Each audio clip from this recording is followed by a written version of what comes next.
Well, hello and welcome, everyone. Welcome to our Subconscious Speaks. My name's Don Robert, and together with my amazing, talented, bestie, award-winning partner, Tina Orlando. and together we are Tina Orlando. and Don. Boom, booms.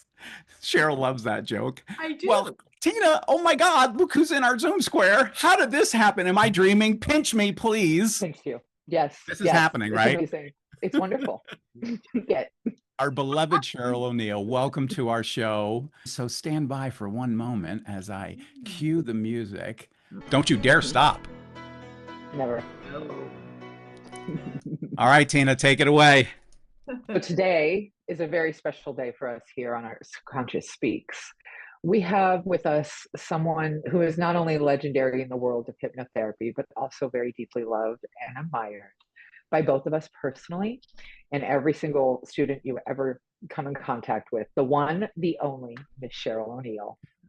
Cheryl is a masterful hypnotherapist, a gifted teacher, and the imagery queen herself, known for helping people of all ages overcome fear, release resistance, and truly enjoy life again. She's been transforming lives since 1997 and was handpicked by Dr. John Kappas, founder of HMI, for advanced mentorship, a relationship that forever shaped her practice.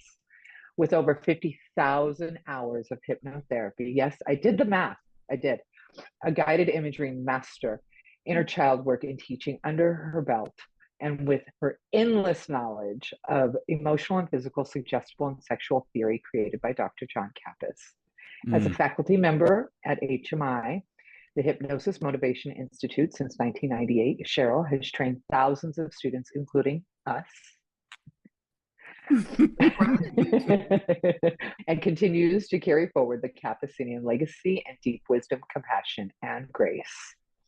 She founded PathFinder, her private practice, to guide others in finding clarity, peace, and confidence on their life journey. And we are just so honored to have you here with us today. Ladies and gentlemen, the reigning queen of imagery and of our hearts, the queen of dragonflies, Miss Cheryl O'Neil.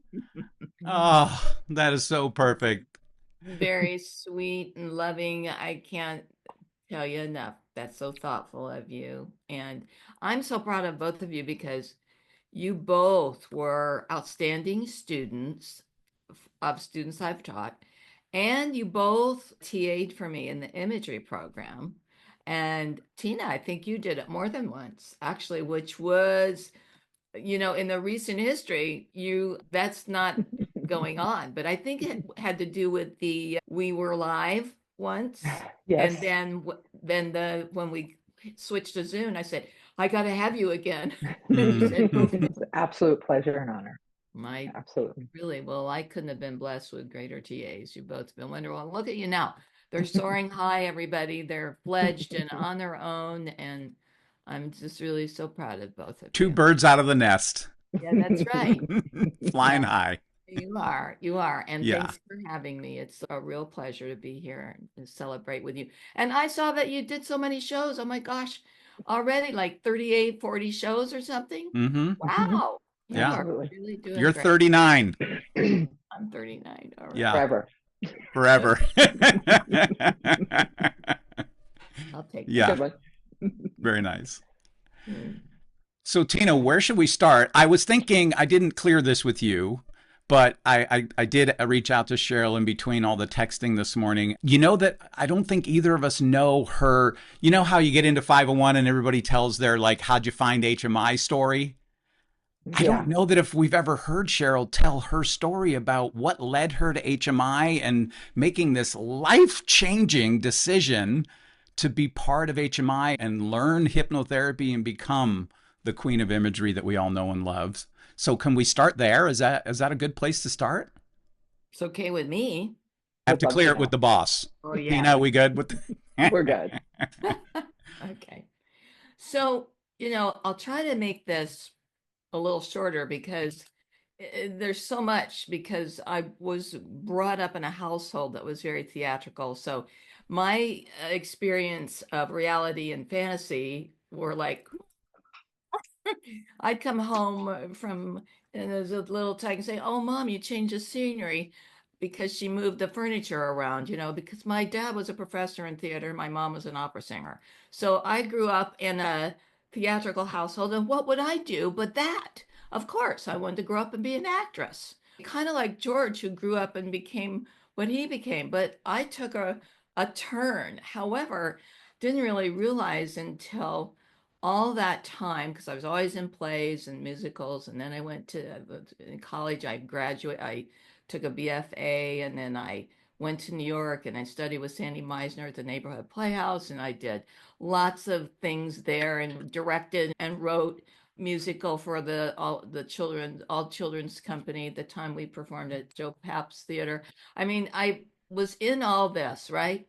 And I always, though, was helping people. Even when I was in college, I thought, somebody once said to me, what is it about acting that you love? I said, well, I feel like it's my way of connecting with people. I don't think many actors say that, okay? And so there was all that went on. And by the time I was in college originally, at the beginning though, I thought maybe I wanted to be a social worker, but I couldn't do it because it was so outside the family system. I mean, you know, I was approved of as where I was going, what I was doing, and in the family. And I was the only child. When I got to the point of first it was New York and did that, and then I came out to the LA thing and was doing that in little theater and you know they don't call it show art, they call it show business, and that was starting to wear on me a little bit.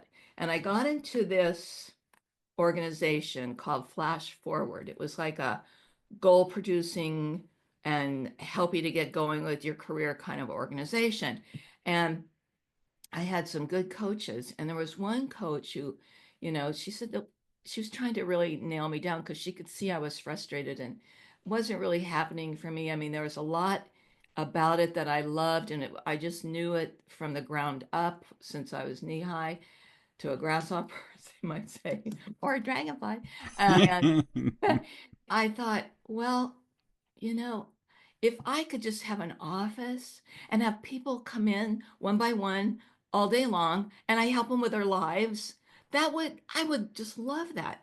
And she said, okay, we've got to help you reorganize because that's not what this is about. Becoming an actor, that's not what this is about. So, and around the same time, I had a really good friend who got a lot of help by a hypnotherapist. And I said, hypnotherapist, what's that? Because I looked into going back to school and becoming a psychologist, but it just seemed like, nah, I don't know, just wasn't quite right. And so then this friend introduced me to this hypnotherapist, and he told me how much help she had given him. And I started understanding a little bit. And then I started to look into it and research it. And before long, of course, I came across Florence Henderson doing the commercial on television about HMI. And I had looked into, um, I hadn't looked into that yet. So I looked into it, but I had two other places. And when I looked into HMI, I went, well, if Florence is advertising it, it must be the one to go to. So I went and got an interview. But I got to tell you, the night I drove out to Tarzana, to HMI, I was standing on the abyss, about ready to drop off into the darkness because this was like, on one way, I didn't fully realize this is exactly what I've always wanted to do. But on another way, it was like so different from the whole lifespan. But when I had that first class, and then I realized, it's the subconscious, just like your show, the subconscious speaks. That's what I've been missing because I was in a lot of other metaphysical, try to help people with their lives kind of programming that I did, spiritual and metaphysical things.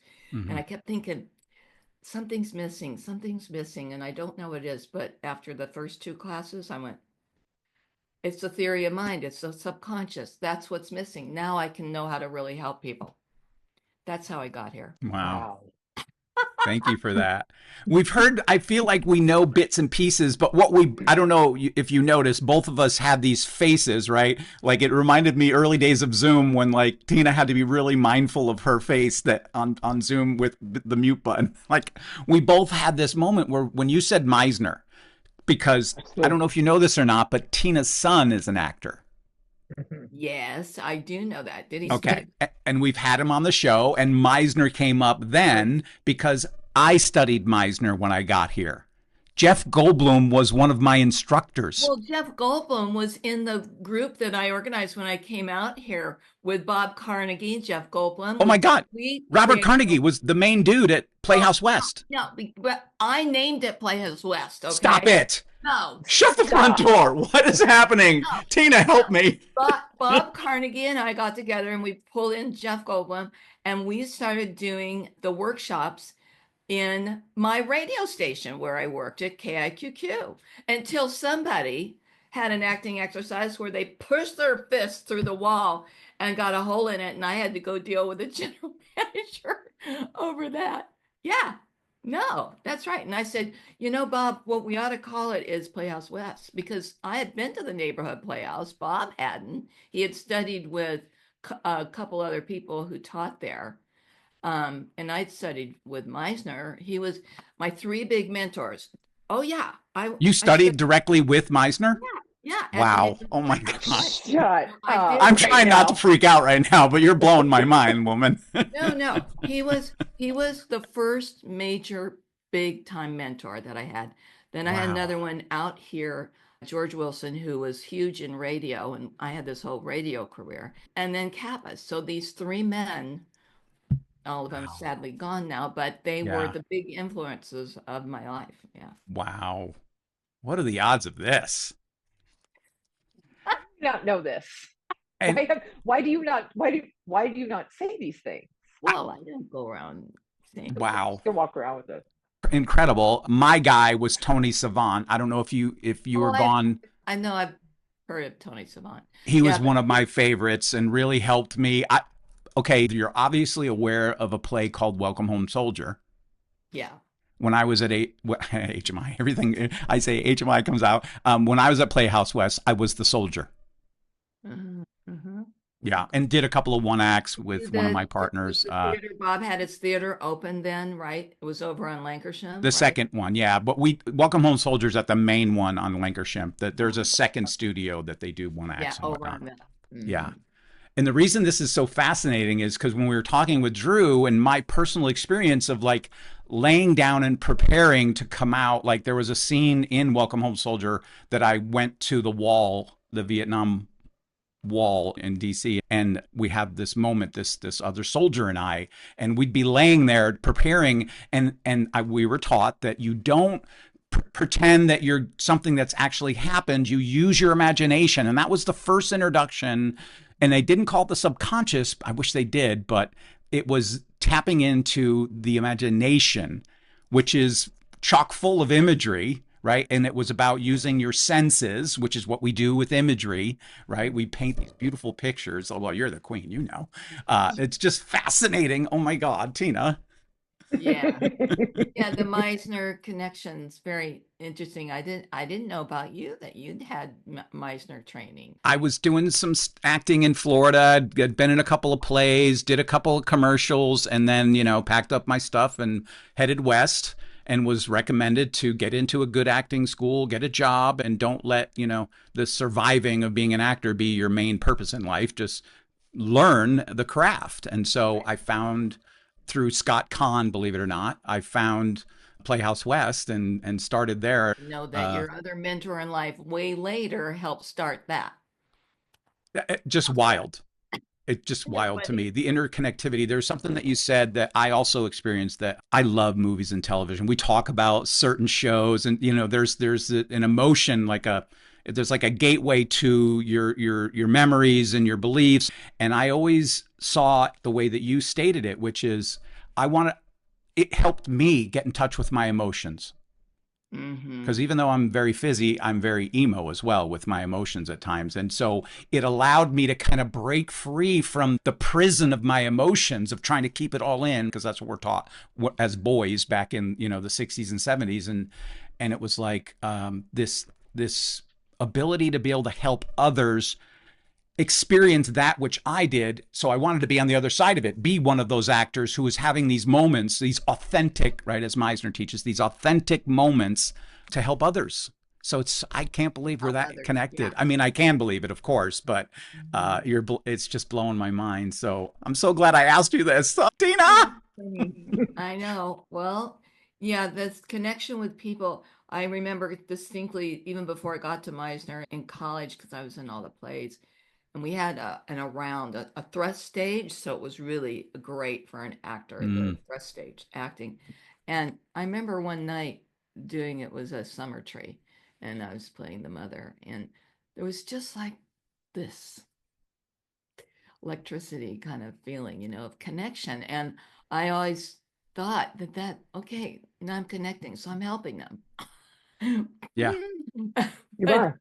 yeah, connection has always been a big word, even when we went to Zoom, in 2020. That was the one thing, because up till then, my practice was always, in person. And I thought, oh my gosh, am I going to be able to connect? Can I connect? And I can feel that. And after 3 weeks, I told George, I can't believe it. I feel in some ways even more connected to people with where we're, talking to them, and the classes, and even mm, one-on-one. I just really felt that connection, so. It's amazing that he was able to flip it the way he did. And then for everybody else, it does actually have that connection. It's much easier, I feel. I Yeah, in don't feel some like there's ways, the emos probably are having more of a good feeling about it, because they're not so. they're super in control of the situation. They're in their own home usually. They're safe and secure. Yeah. mm-hmm. Yes. So you just dropped one of our words, emo. Mm-hmm.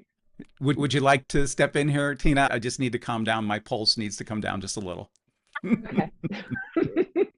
All right. Well, you said emo, and we use that word a lot on here. We use the emo and the fizz, and it's really kind of hard to explain. And since you're here, Yeah, would you be willing to kind of just sure. tell everybody what No, an emo or a fizz is and why? sure. So, when we first teach it, we're kind of talking about it in the more extended ways, in the 100% ways, but nobody's 100%. Nobody's 100%. We're like, you know, 60/40, we're told from the beginning, is kind of a nice balanced way to be. And we always take the higher number, and there is a test where you can get scored. But like, when I worked with Kappas, so this brings in Kappas, because I was so fortunate to, while I was in school, I think even before, yeah, I maybe I was around halfway through, I started working with him as my mentor, as my hypnotherapist slash mentor. And he would do things like, and he said, well, we'll work on your clients, and then we'll work on you. I said, okay, great, because this is going to help me understand it better, right? So I remember in the very beginning, and then I quickly realized we got to do 2-hour sessions. I can't get all this in an hour. So we started having 2-hour sessions. But, Mm. we look at my clients, and, right from the beginning, and he'd say, so who are they? I mean, who are they, right? Well, this is before we had the 4 core traits. Okay. We just had E and P, and we knew there was the more outgoing one was a fizz, and the more, sort of held back, or like, Mm. kept things behind the vest, not very revealing, were the emos. And so, who are they? I'm thinking, they said, in the theory. Oh, in the theory. Okay. And I'm like a little bit sweating it, because I just maybe saw this one or that one once or twice, and right away we're trying to see who they are in terms Mm. of the theory. Okay. So he wanted me to start really getting those quick clues. And that's what, to make a longer story just shorter in this, is that I started learning from him more and more. We had no 4 core traits. We just had those 2 tests. but he didn't want you to give that sex test, sexuality test. I just want to interrupt one thing about this too, that I think EMP has come more into its own in today's world more than ever, because it is truly a non-gender specific, non-sexual Mm. orientation theory, Mm-hmm. okay, which Mm-hmm. is really great for today. Yeah. Thing is what Good we point. see, what we know, Yeah. but it's not written about like that yet. It probably will be, because I'm sure George will be updating all of that. He's updating the mental bank, and that's about ready to be launched. And I'm pretty sure he'll do with the EMP too. So, I mean, the theory holds. We're not talking man, woman, male, female, even, we're just talking emo and phys. Basically, he would know who you were when you were 40 feet from his office door. So it's just kind of trying to train me, like, to pick up those clues, to pick them up fast. Who do you think they are? Who do you think they are? And so I got a big dose of it, even though I did have some issues, and he always felt it was good for us to know who we were, because that would help us to know who our clients were better if we Yeah. got who we were in the theory, right? Right. So, you know, I had questions just like we all do. I'd be practically dancing up on top of his desk saying, "Are you sure I'm not an emo? Because there's this emo thing I know I do. And are you sure?" He's laughing at me because I'm so animated, like that. No self-respecting emo would be doing that. But It's true. yeah, eventually it's kind of interesting, because the thing that got answered in my mind about myself was about 2 months after Dr. Kappas died. All of a sudden, bam, I came across some of my dad's writing, and all of a sudden I saw major written like an email. But my dad was this theatrical, way over the top, busy person, but not always. He had Mm. this other part. And then all of a sudden I realized, wait a minute, who really is the primary? Because more he was the primary in my life, Right. Mm. not because mom kept going off and doing her operatic tours and having been in companies and stuff.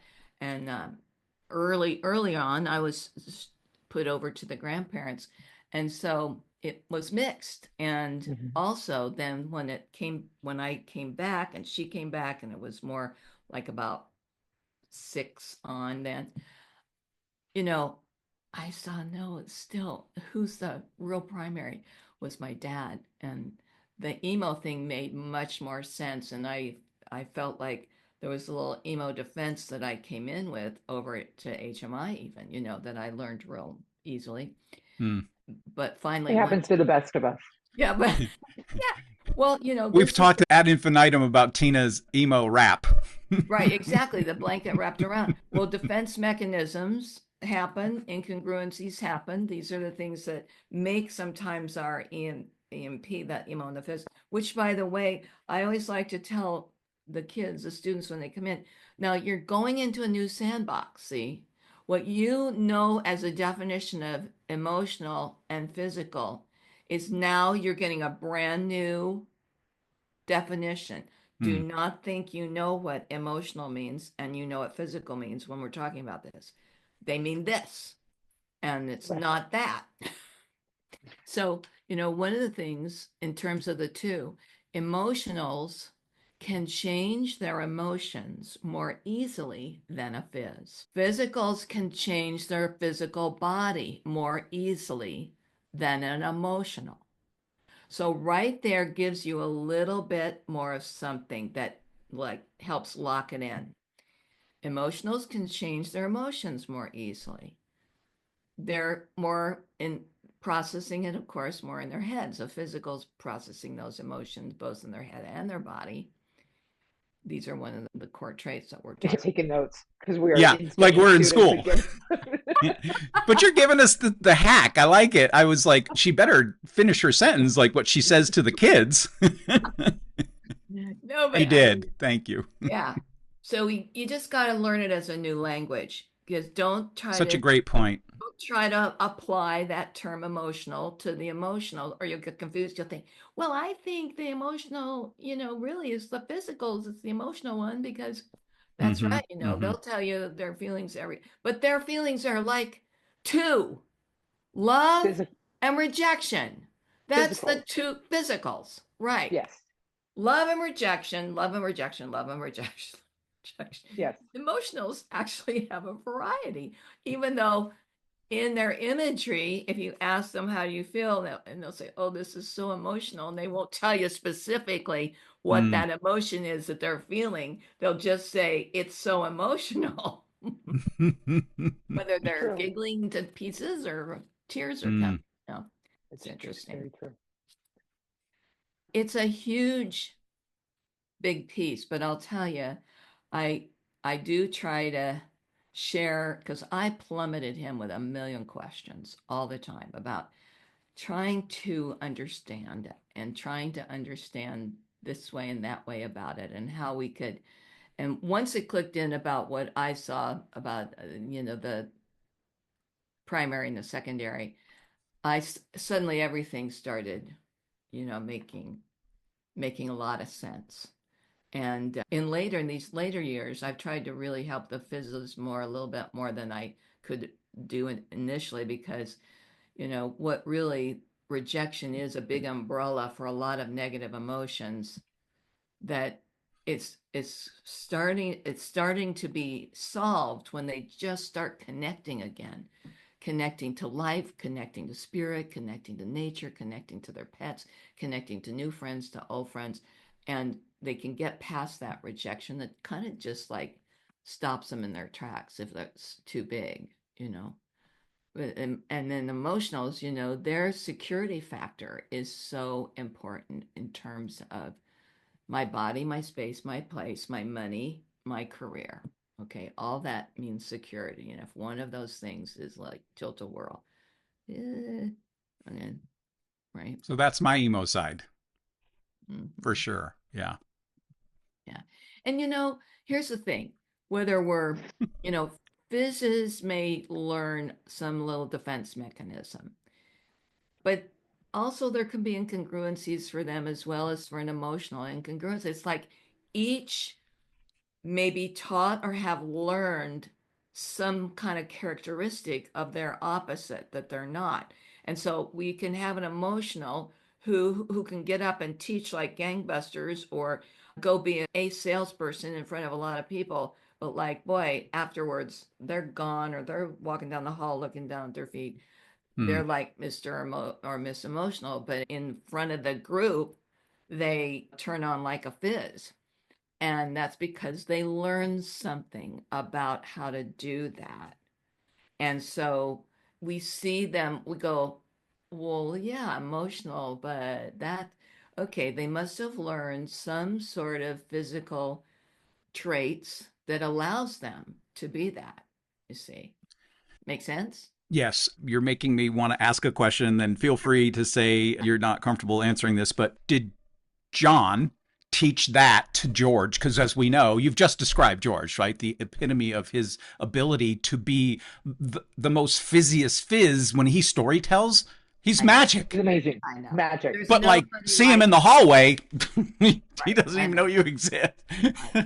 No, He let me hug him last Saturday, by the way. excellent. That's good. No, I've seen him be much more fizzy, even socially, in these later years of That's his something life. his dad taught him, or do you Well, think that was a natural evolution of his own suggestibility there's and not. sexuality kind of thing? Yeah, as far as I know, there's more of a literal suggestibility. Okay. Okay. Thing.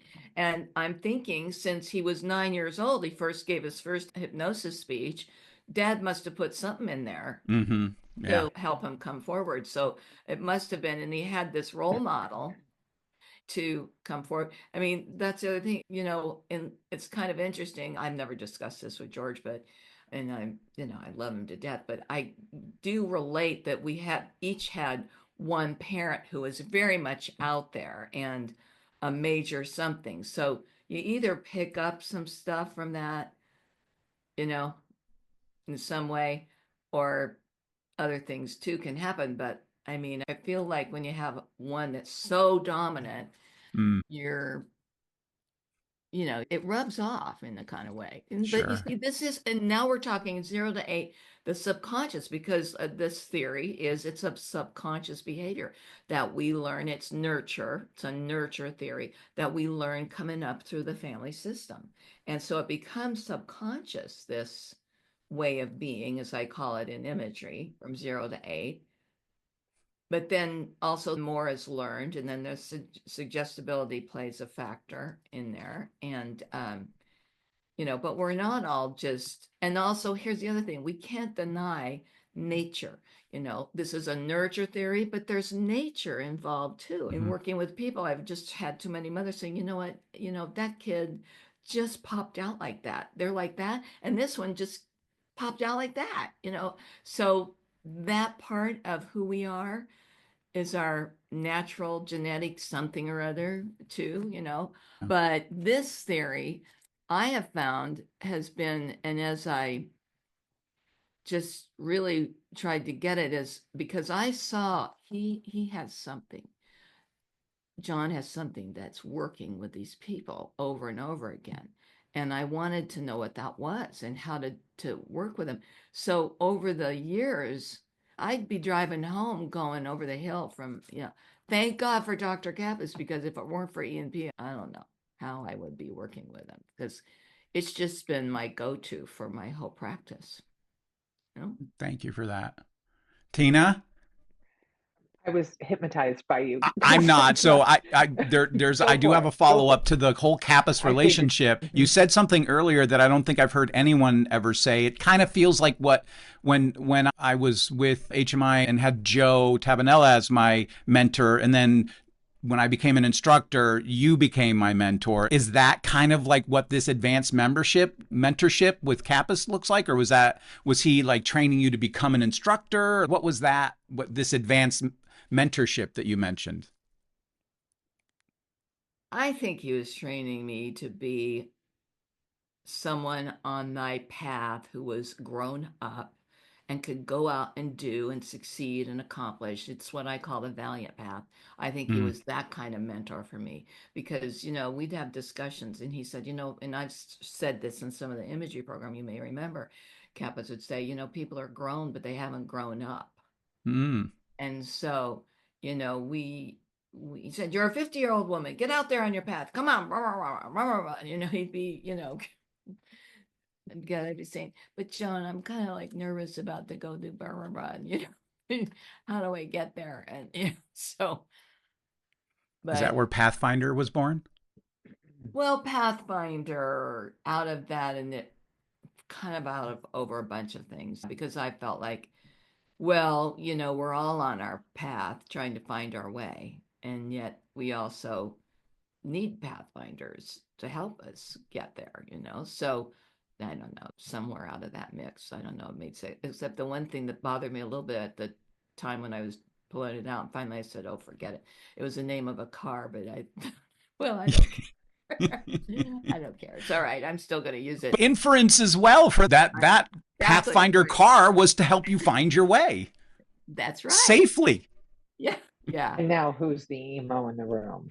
But Um, Kappas was entirely great with me. He let me plummet him with discussions because I try to get, but how do you do it, John? I know, how Here, hello, Fizz. exactly, what exactly are you doing when you're talking to them and but he was very metaphysical. He was. You said something to me earlier I'm going to bring up because you mentioned, you've seen everything, Kappas, on everything that we've got recorded at HMI. And God bless, can we just say this for a moment? God bless HMI God because bless HMI. yeah, Absolutely. HMI is like, I mean, I truly love it and it's been so good to me and I just enjoy it so much because I love to teach and I love to do what I'm doing. I mean, it's just it a love, shows. you know. Yes. So the thing of it is, I don't know what I was going to go, but somewhere I was going to say something to you, but You get said into it. Oh, metaphysical. Kappas, he was so Kappas was oh, metaphysical, you okay. said. It was okay, but he thought people needed the imagery he would do was have the clients imagine themselves in certain situations, being what they wanted to be, having the qualities they needed to have and wanted to have to do what they wanted to do. So, Okay. because every word creates an image, and Mm-hmm. in life they come so fast we can't, but in hypnosis everything slows down, Mm. so it can become more. But his belief about the imagining and visualizing was for them to feel that about themselves. Because, like he said to me, I mean, I don't know if I'm going to put somebody in water, if they're going to be okay in water or not, which is also a good thing to know, because you might want to ask some things like that with people before you put them in a healing pool. I learned that one the hard way. But, but, but he allowed me to ask him these questions between hypnosis and imagery. Come to find out, they're the same thing, of course. They're just different ways of expressing. He would do it more specific to the people. I asked him one time, I said, I've been working with people with the cancer now. And he said, oh, yeah, I got to give you some good stuff about that. I said, okay. But he said, I said, but sometimes, John, the doctors are and this is way back. This isn't a way back machine. It's not that much now. He said, I said, the doctors aren't as friendly with hypnosis, the word, but imagery, they're like embracing it. And he said, yeah, well, imagery kind of goes up and down in popularity, but it's Mm. interesting, isn't it, that they're like that with the word hypnosis? Doesn't it tell you how powerful that word is? And I said, oh, yeah, it does. So, you know, he could turn anything to the positive. Okay. I mean it.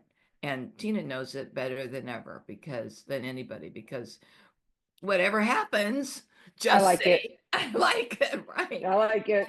And see, the metaphysical piece about Kappas that doesn't show up a whole lot in what you've seen recorded is more where this imagery connection is with him and me. Now, don't forget, it's George that asked me to create an imagery program. But I said, okay, but I've got to get these theories of Dr. Kappas in there. Will you let me do that? He said, yeah, okay. And I said, so that means I've got to talk to him more. I mean, I see him as and he says, yeah, okay, we'll talk to him and see, like, maybe you can have some meetings with him. So I did. And John, Wow. sure, okay, we'll do that. You intuitively knew the next question, which is where did the imagery birthing come from? So thank you for clarifying that. Thank you very much. Uh, Tina, I know you're chomping on the bit. I had a question that I don't know the answer to, which is often. What was the structure back when you were a student? Was it a 12-month program, and was there such a Yeah. thing as pro bonos after the 6 months, or like what was the structure of the education back then? No, the pro bonos were within the 12 month. It was a year program. Okay, it And I'd was. like to say right now, get it on the record for you guys, because I do try to get this on the record. John Melton and I were in the same class. That's where we met. I remember you saying that before. But That I just did tickles my graduate. fancy bone. I graduated 1 month earlier than he did. Okay. So Same, that's same. There's the same over here. Whatever. I think we were in the same Zoom square for graduation. Me and We you, were. We lady. were, but I technically You were graduated sooner than technically you. It's ahead. Yes, you okay. were. I Yes, you just were. see this is what you guys remind me of, because John and I had that like together, and but if it weren't for John Melton and some of the, because we'd always sit in the front row of all the classes, and I have to laugh with the students today if they sometimes admit, they go to sleep on a video, and I say, you gotta set a timer, just 20 minutes a time, and count yourself out, because and then wait, count yourself out, get up, walk around, look at the trees, take some breaths, and then come back and do more, Mm. another 20, 30 minutes. But, I'm laughing because I'm in the front row with John Melton,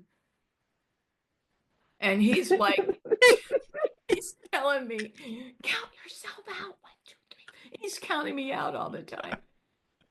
Oh, I that's love it. so funny. It's awful. I love it. That's the somnambulist side of things, right? Mm. Yeah. Absolutely. So speaking of imagery, the metaphysical side, the mythical side, was that inspired by years of theater? I think probably because see, I read every red, blue, any kind of color fairy book as a kid. I Mm, started writing plays and stories as a kid. I Okay. started doing them in the garage, and then I would do them at schools, and then, just kept always, was a story time going on all the time. And then by the time I got to college, I got a teaching assistant, and I was teaching them things that, like, now I look back at and think, I was doing imagery. That's what I was doing. Hmm. I didn't know I was doing it, that kind of thing. Yeah, And because they're beautifully written. thank you. But there were, I know there's influences from things that I've read, it's sure. there, but like you do your very best to think that you're, you know, adding or writing from what's and that but this is one of the reasons why I always feel like imagery is it's all imagery is desensitizing because it's really a story Mhm. in a kind of way. So in that way, it's also more emo-ish, when it's a story. It's more like how some others might talk about being a different style of hypnosis, but it's desensitizing, it's story like, and I think in some ways it goes down. We know that, both of you know that I teach the mythic as something that kind of surprises people because we're now talking symbols of that are not our everyday, and Right. conscious seems to, you know, like it and, you know, go for Absolutely. it. And then all of a sudden the client turns around and realizes, hey, that had something to do with right now. And it made it easier for me, So Sometimes it takes them a little while. yeah, exactly. Sometimes it does. And then, of course, I'm very big on let's not intellectualize what happened today in the imagery journey to the very best of our ability. And conscious mind always wants to know why, but if we do that, we take away all this organic stuff that can happen by just letting the story live on, and Mm, then maybe more will come to them later. mm, And it does. yeah. It does. It keeps coming. Guaranteed. It Yeah. does. It does. Shifting gears slightly back to the EMP of Yeah, I was everything. just thinking the same thing should. Right. Okay. I I know. love it. Um, how beneficial is knowing the EMP or emotional physical theory? How beneficial do you think that is in relationships, like for the success of relationships? I think it's like 100% major, like the most important thing a couple could have is to understand EMP. I mean, if people understood it from the get-go and how to work it back and forth, because you remember Kappas's key two words are acceptance and understanding. Because Mm-hmm. when two people come together, at first it seems like, hey, we think alike, we act alike, we like to both do go things, we go around and we blah blah blah blah. And then one day the emo says, hey, why don't you go off with your friends? I can do some stuff in the office. And what? Wait a minute. Is something wrong? Are we not okay? But no, we're fine, honey. Go play with your friends, and then we'll come back. And the business starting to take the choke, thinking it's over, and they're rejected. But the thing of it is, after the honeymoon stage is over, there's a natural kind of evening out to what's more what feels right for the emo, and the fizz has to learn that and get it. Well, when that stuff is really sorted out, they're so complementary if the percentages are pretty even. Now, if we have a major E high like 70% and a fizz that's like a 54, that's hard. And reverse, a really high, fizz sexual who's like you would say, yeah, Che could just reverse 70, 75% fizz. And the E is a lower E. I mean, it, but if they're kind of balanced together, kind of same percentages in that ballpark, it's like heaven, Hmm. especially if they know about it and they can learn about the Twinkies. You know, the theory, John created the theory initially out of the romantic relationship, but it holds water in all relationships all over for an individual. For you as a hypnotherapist, knowing who the person is as an emotional or a physical does a lot for you to understand how to work with them and work therapeutically with them that you might not have, you know, because even they respond differently to pain, to grief, and there's different ways we might treat them, knowing who they are in terms of this theory. But I always like to put out either to the client or that it is a theory. A lot of people don't like to be ascribed to a theory, but like if you say it's a theory that's pretty, holds a lot of good in it. And yes, you are not all that.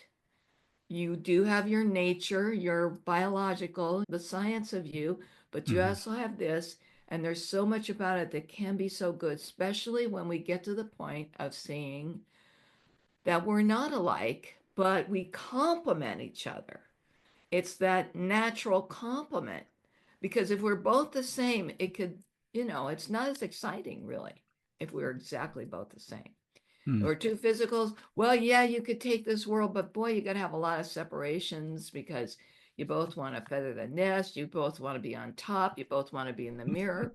The, and you got to sort that out, or else you end up, you know, I always use that old 80s movie, War of the Roses, like, you Uh, know, competition and end up not in a good place under the chandelier at the end of the movie. So, but That's the perfect visual, Good by the way. imagery. two two emos can be great friends. It's not too hot in the sack, but you know, maybe we can trust each other more than anything. And we're the best friends in the world. We got each other's back and all that. Kind of boring. Somebody's got to go get the milk. I don't know who that is. For two emos, I mean, but you know, there's a lot to be said for the opposites attract, the chemical attraction. And that's where, if both know it and come to, you know, and really understand it and get people who can explain it to them, you know, can be very positive. Mm. so if you don't know what EMP is, it's just really basic. And what are like the trait that you're looking for? And you're just an average person. You're not a hypnotherapist. You're just somebody listening to this and they're going, what the hell Okay. are they talking about? Give me Okay. just E and P. Okay. So the fit, okay. So E, it is actually very like appears very calm, comfortable, even though inside maybe like that, but they don't give that vibe out. And they make good jokes. They really do. They do make some good jokes, and they're trustworthy. You feel like, and they're logical. They're like will calm you down, even though, well, this is taking it too far. But sometimes their logic is a little bit wacky. But just you know, pretty cool and smart. Not that, you know, but they've got a good head on their shoulders. They figure things out. That's what making them, they get themselves even more comfortable because they know they can figure things out more easily. And they might like extreme sports, which is a way to do the fizzy thing, Right. but they probably the same oatmeal breakfast forever in their whole life.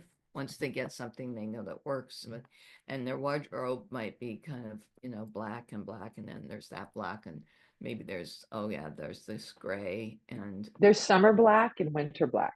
that's And then right. there's spring black and fall black.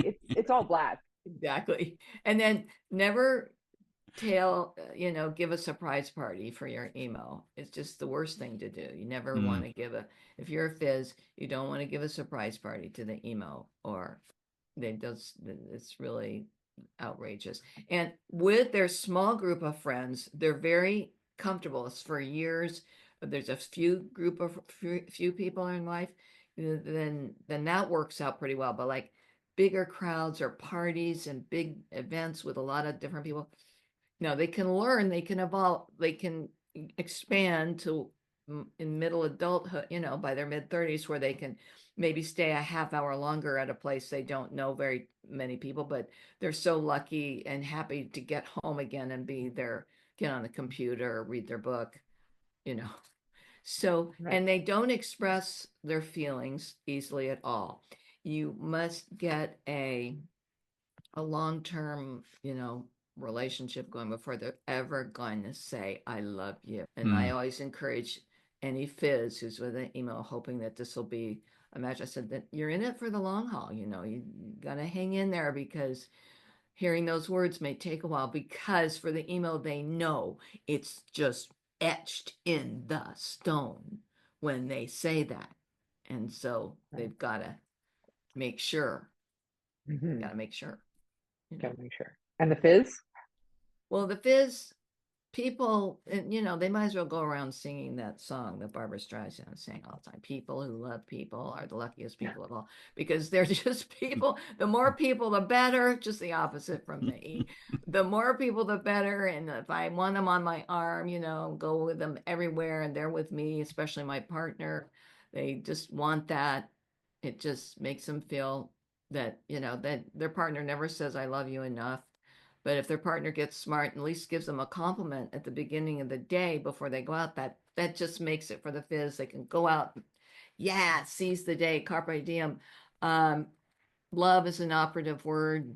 They love everything. You, the dog, the trees. I mean, I just everything. love. Love. They're pretty outgoing, you know. They just, people are their thing, which is not the thing for the E's. E's are more for the security, and it includes career and money, their bank account. But the most important thing for a physical is relationship, and getting that straight. Now, if they really find the person and it's fitting and it's working, then they can go gangbusters in their career, which they Mm. Right. might not until they find that person, you know. Mm-hmm. Um, Interesting.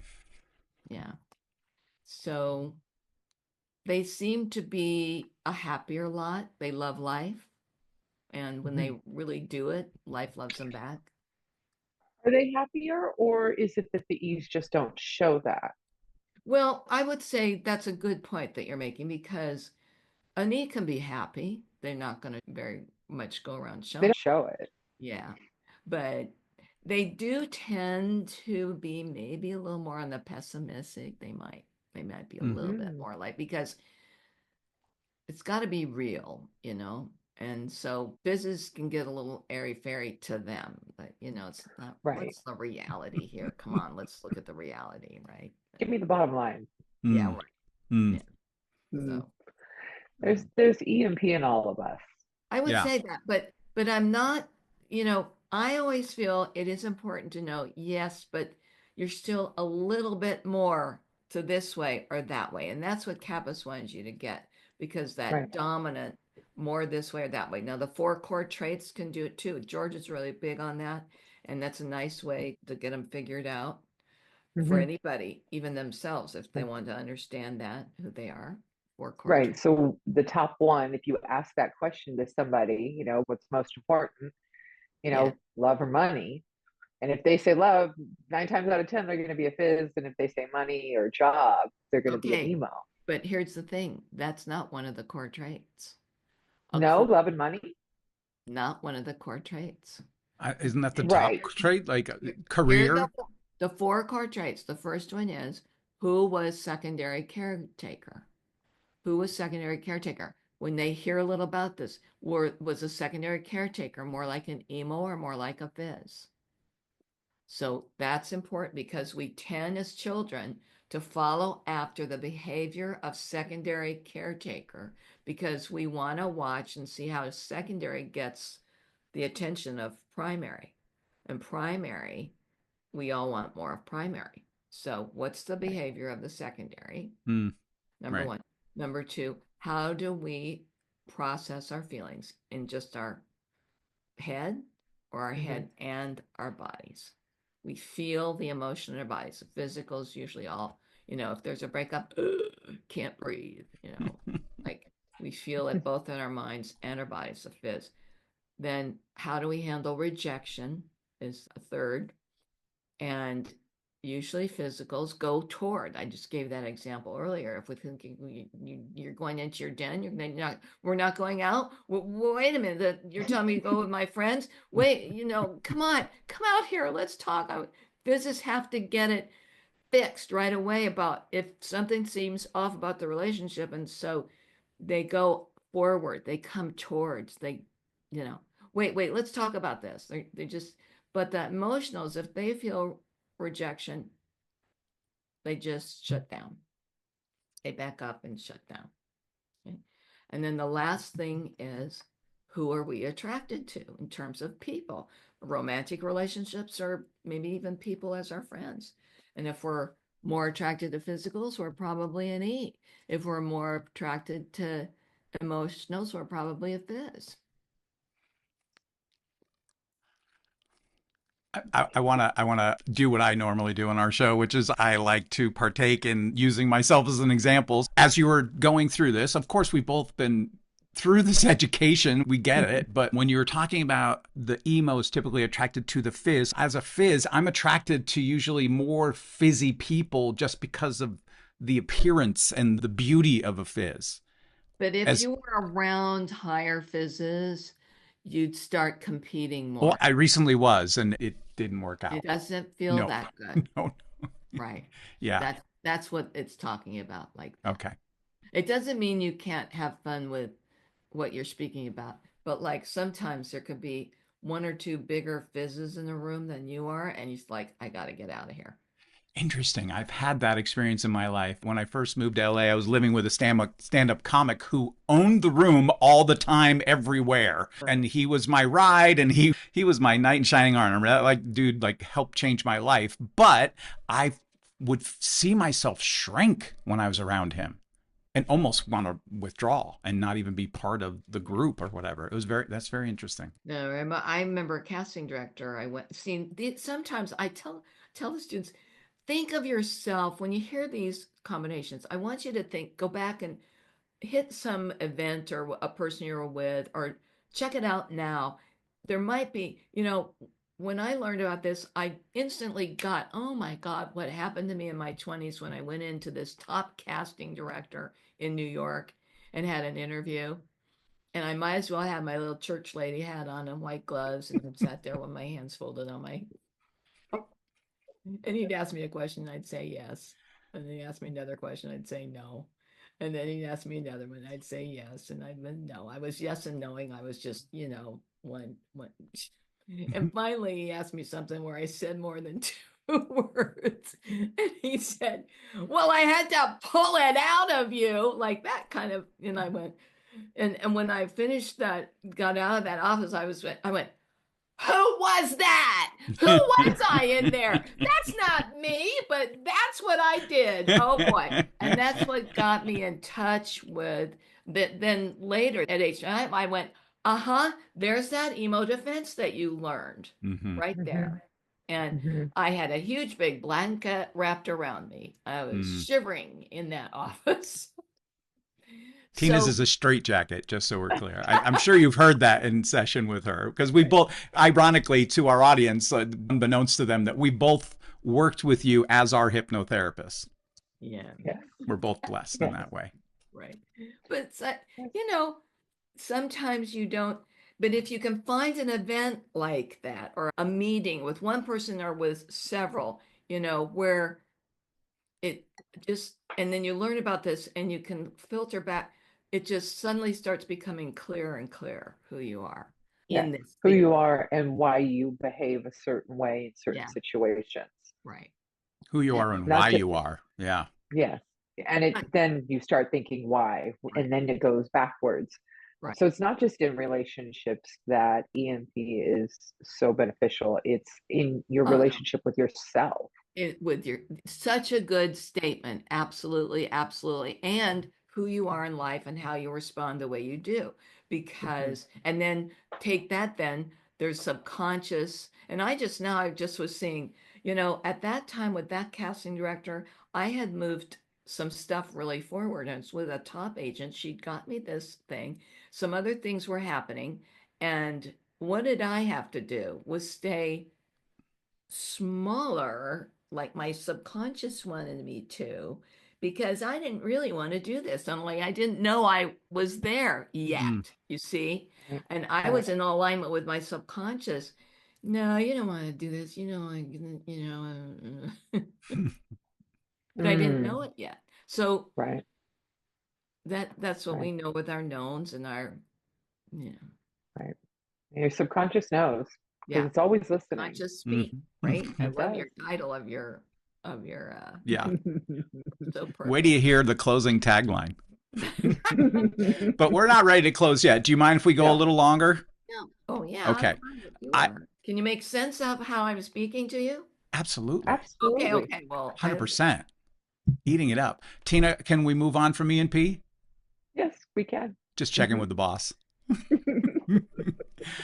So I had a life-changing experience as well as my partner during I was blessed enough to take your inner child certification class in person.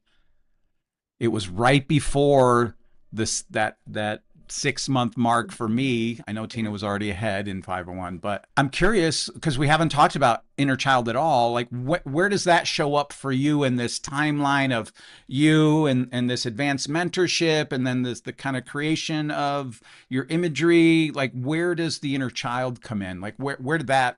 I'm really curious about the I motivation know or a whole lot inspiration about of it I know a whole lot about that.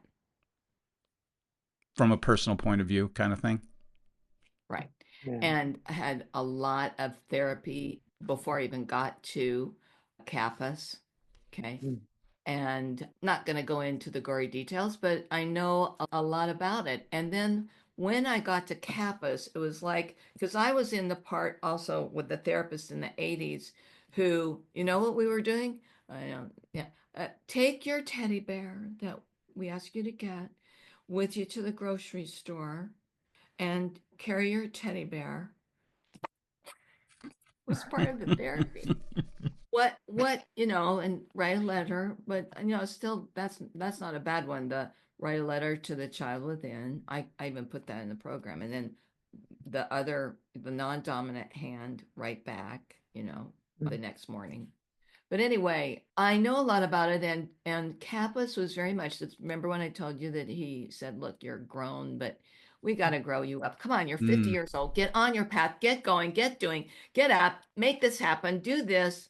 And he kind of was also, he might touch in with this a little bit with dream therapy. He did do that with Florence on some dream therapy. I happen to know that, but he also did it with other people.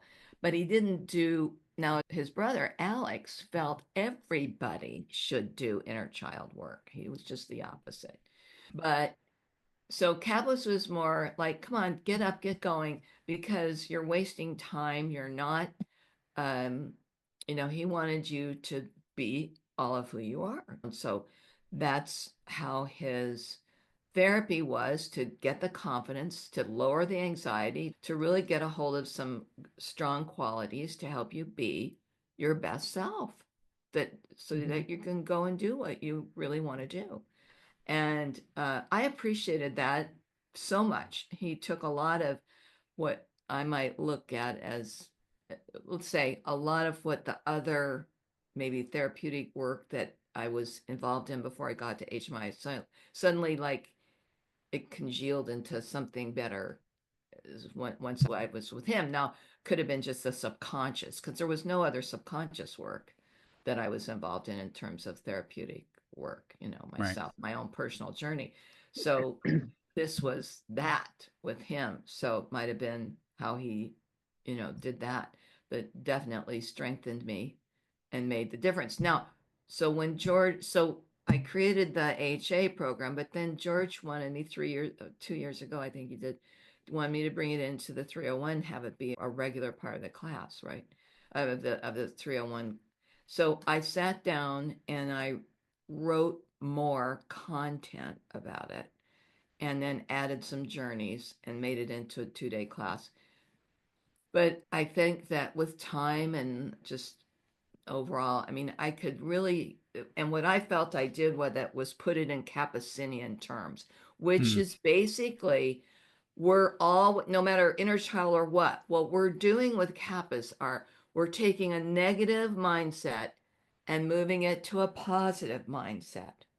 We're seeing how so much better that is if we can get it out of the trenches into an uplift, because everything goes better when you're there. So I could I just worked it with the inner child in a way that, were a lot of things pertinent to that. But I also, when I do teach it, I say, I want you to look at this also. This is the Kappasian way, of moving from negative to positive. That's what we're doing all the time. Mm. I mean, because inner child work is literally the work that we see the most of, I think. I'm kind of speaking for Dawn, but we that's where a lot of stuff really comes back to, is that childhood. And in most cases, even if they had a great life, there's some negatives there. And Yeah. if you can get them to push them back over to a more positive mindset, then they can move forward and then work on their current life, what's left, because usually it's a domino effect. Yeah. You change the past perception, it will then pull forward to where you are today.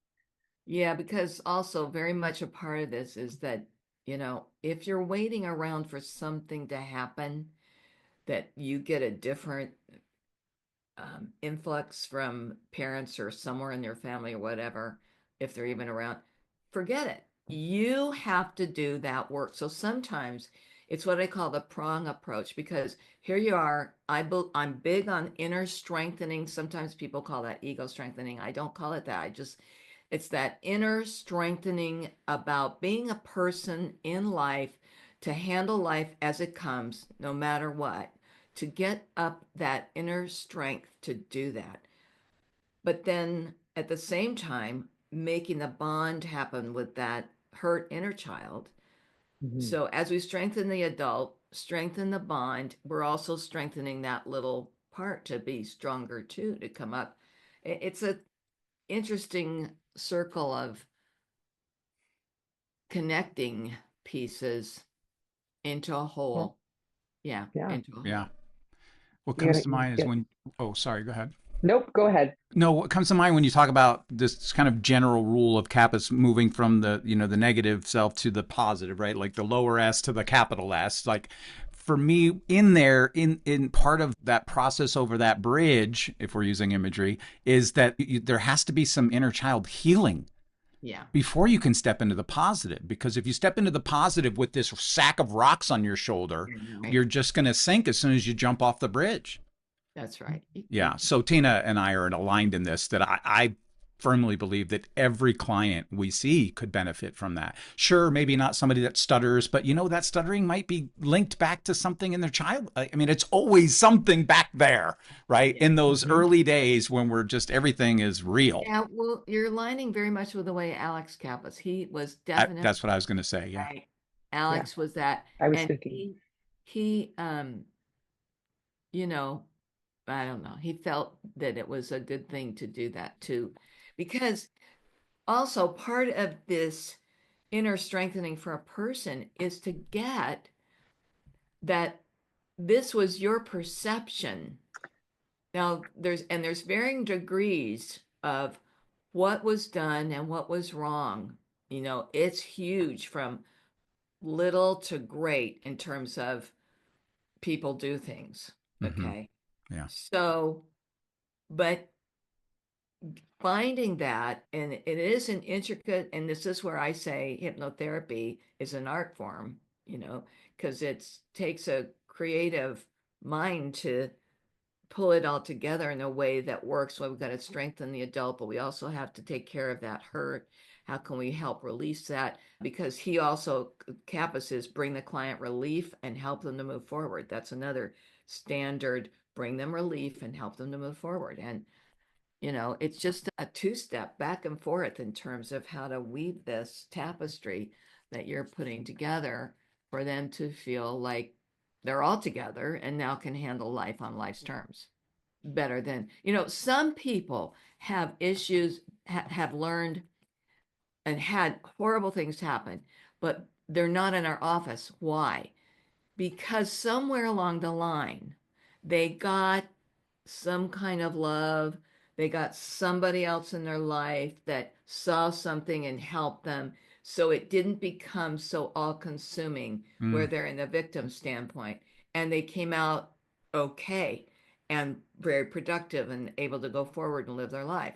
Because, we don't see everybody. We see the people who are incapable, hurting, wounded, just don't have everything they need to have a happy life. So it's a different thing. It's not like all people, we're not seeing all people, but there are some people that got shafted early on, but there was some person or others or Mm. something that happened along the way that helped them be okay, and that's kind of it. They're not okay. Yeah. The client who's got that hurt in her child, they're not okay. Right. And they know it. They're just walking around wounded children. Yeah, and we're Yeah. looking through eyes of and that's in this new that I put. We're looking through eyes of hurt and wounded, and it Right. distorts everything, including our ENP, Mhm. including everything's distorted. It's a distorted view that we have unless we get that released, built up, strengthened. Absolutely. Absolutely. I love it. Thank you for that. I love it. All right, I love Tina, it. we're getting close. Are we? We're Not getting yet. close. You got any more questions? I do. Go It's for it. not a heavy one though. I say this a lot. It's my personal experience, my point of view of what I've seen from, being the first class to do our 501 on Zoom. Forever grateful for the school and the incredible pivot that they pulled off overnight, apparently, somehow. Good. Tina and I talk about this. I don't think we missed one class when we shut Nope. down the world. Nope. And HMI just turned the corner like over the weekend. the one thing that was so astronomical is just the week before, I think George had sent a memo out that said we've got our last video of the last class in the whole program. Excuse me. And I feel like that was it. Everything now was on video. And I remember saying, we can do this. Everything you told us, everything's on video now. That's our class. It's awesome. It's crazy.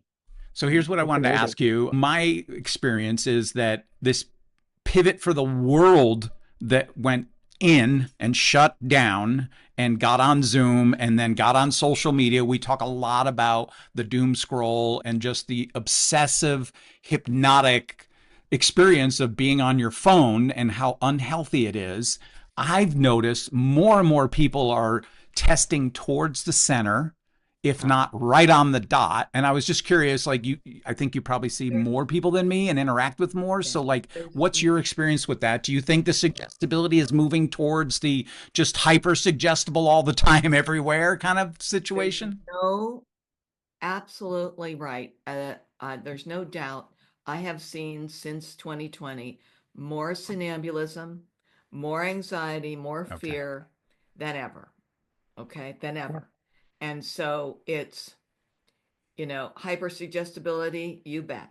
Overwhelm, you bet. I Yeah. mean, the first job that most of us have is to get them out of hypersuggestibility and overwhelm and get them solid, giving them some anchors. And by the way, just from my experience in terms of anchors for emos, I like to use anchor that image now in your mind. That's your anchor, not a physical, because they're not as connected to their physical body Nice initially. tip. Because my experience shows me that every time I do it with an emo, it waters out in a few days. It just doesn't hold. Interesting.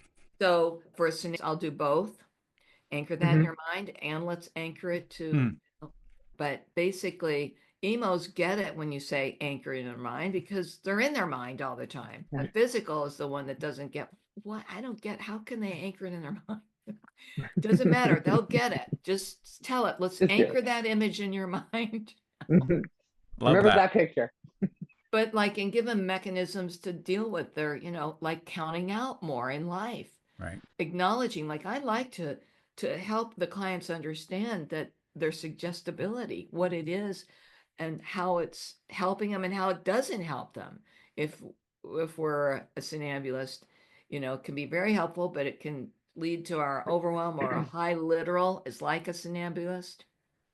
68% high and literal higher acts kind of like a somnambulist. So in terms Mm-hmm. of getting overwhelmed and hypersuggestible. Thank you I for think Yeah, that. I concur. I've been saying it in every 101 class that I'm teaching now. I still bring that up, that we see well, it. I mean, studies show that if you're on social media for 7 minutes, you're technically in hypnosis, and they've built it that way. So Yeah. Yeah. it's that's a thing here. So when you're taking in large amounts of information, you're absolutely in there. And unfortunately or fortunately, the world has moved to being in this state so much more. Right. More things Much are more the online. norm now. Yeah. Yeah, yeah, Which is just an opportunity for us to be of greater service. I mean, the challenge is that you have to have a moment of clarity where you kind of wake up and you're like, oh crap, this isn't healthy. And then you find our podcast or HMI or right, an ad on social media while you're scrolling that, like, oh, I right. should try that. Yeah. Yeah. Well, yeah, absolutely. I think that's when your subconscious is speaking to you. The question is, are you listening? There it is, Cheryl. That's our tag at the end. Ah, that's great. That's a great, I Thank you like. so much for being here today. This has Oh, been so incredible, so much more than I daydreamed. Like, what's this guy? Like, you just got so real with us. I'm so grateful that you just showed You're up as amazing. your authentic self and really poured out this love and experience that you've had. We're so grateful for you. We love you so much. well, So grateful. thank you so much. And I love that you asked me to be a part of your pod show, and I'm show your podcast, and it is a show as well. And I am so proud of both of you. I've had the pleasure of working with you both and seeing you evolve, do just great stuff. I'm so proud of you. Thanks for having me on, and Mm, I hope it was fun for you. It certainly was fun for me. You And are always amazing. I amazing. know, please. Should we You are do the the double arm gold. raising? Yeah. You are the Do you want gold to teach people what the double arm raise is? answer. Give yourself a hug. Yeah. Give yourself a hug. uh, Yes. You are Thank the you so gold much. standard, though. Thank you. Yeah, Welcome. Thank you for having me. I had a lot of fun, and I hope it wasn't too much information, but it was perfect. It was It's perfect. wonderful. very good. Thank you so much. Yes, thank you. Okay. Bye, everybody. We love you, Cheryl. Thank you so much. Love you. Bye-bye.